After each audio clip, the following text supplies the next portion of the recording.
When I moved into my suburban neighborhood, I expected peace and quiet. Instead, I walked into a petty dictatorship run by our HOA president, Todd. Todd was the worst kind of leader, the kind who loved power but hated accountability.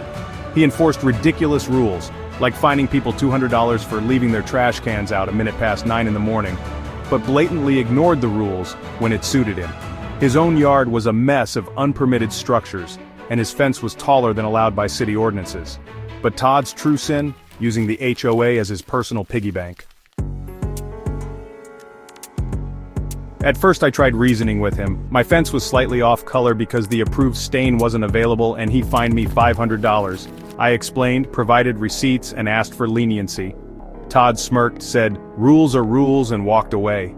That's when I decided I would take him down, not with screaming or public arguments, but methodically, legally, and in a way he'd never recover from. Todd's first mistake was underestimating me. I volunteered for the HOA board under the guise of wanting to get involved in the community.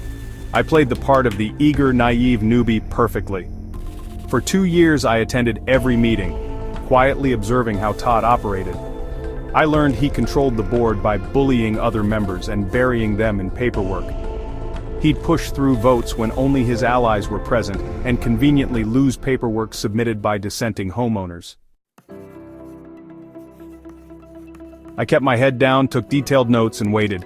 My goal was to outlast his term as president so I could begin making changes. Then I discovered Todd's second mistake. He wasn't just a bully, he was a thief. Todd loved to brag about how he kept the HOA's finances in order, but something didn't add up. The annual HOA fees were high, much higher than in similar neighborhoods, but the common areas were falling apart. The pool was closed half the summer due to maintenance issues, and the landscaping looked like it hadn't been touched in months. I started digging. As the HOA treasurer, Todd had access to all the accounts, but he was notoriously cagey about sharing financial details.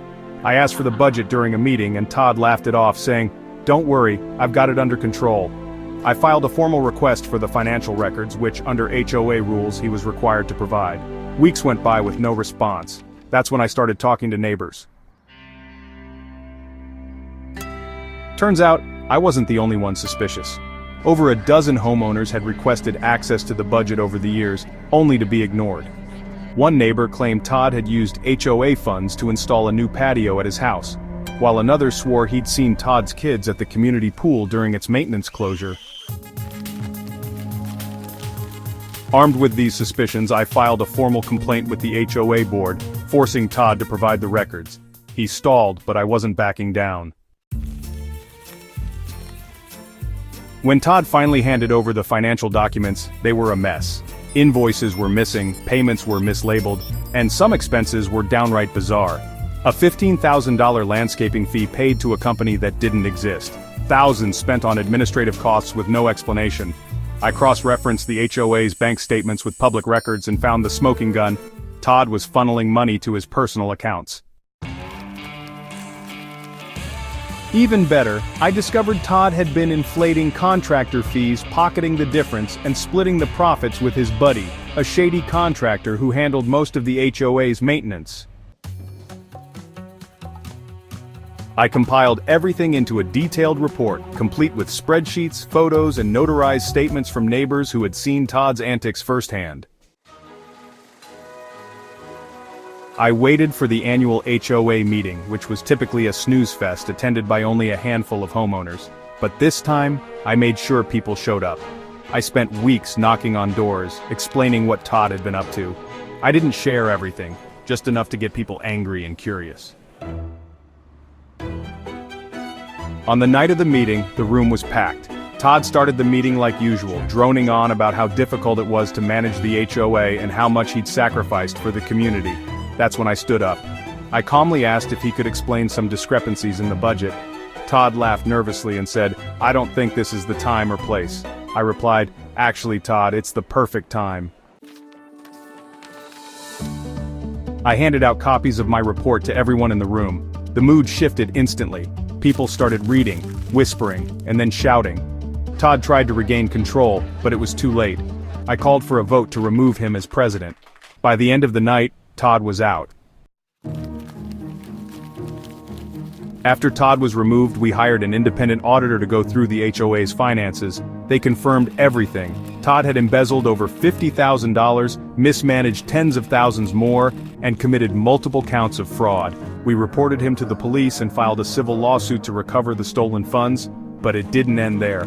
Todd's shady contractor buddy was also exposed and banned from doing business in the county. Todd had to sell his house to pay restitution and legal fees. His name became a running joke in the neighborhood and no one would touch him professionally. With Todd gone, we restructured the HOA to prevent another dictator from taking over. We implemented term limits, required multiple board members to approve financial decisions, and created an online portal so all homeowners could access budgets and meeting minutes. Every time I walk past Todd's old house, now owned by a lovely family, I smile. The pool is open, the landscaping is beautiful, and the HOA fees are lower than ever. Todd, meanwhile, moved to a neighboring town where he reportedly tried to join another HOA board, only to be laughed out of the room when someone Googled his name. Justice wasn't just served, it was plated, garnished, and savored.